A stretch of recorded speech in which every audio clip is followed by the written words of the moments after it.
Nasabat ng Bureau of Customs Port of Clark, katuwang ang Philippine Drug Enforcement Agency Airport Interdiction Unit at Clark Interagency Task Force Against Illegal Drugs ang 30.78 million pesos na halaga ng ketamine na itinago sa isang cable spool.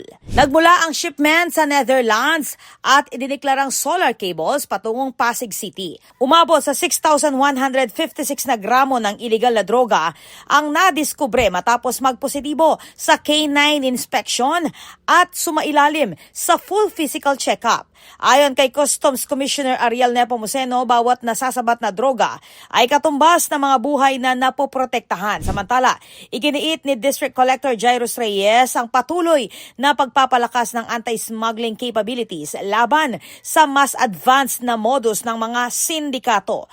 Ang ketamine ay isang mapanganib na droga sa ilalim ng Republic Act No. 9165 habang ang kaso ay saklaw din ng Republic Act No. 10863. Patuloy ang mahigpit na pagbabantay ng mga otoridad sa Clark laban sa drug smuggling bilang bahagi ng nationwide anti-drug campaign ng pamahalaan. Ako po, Patricia Mamangon para King News Force Pampanga, Balitang Tutuking Balen, Susuyo.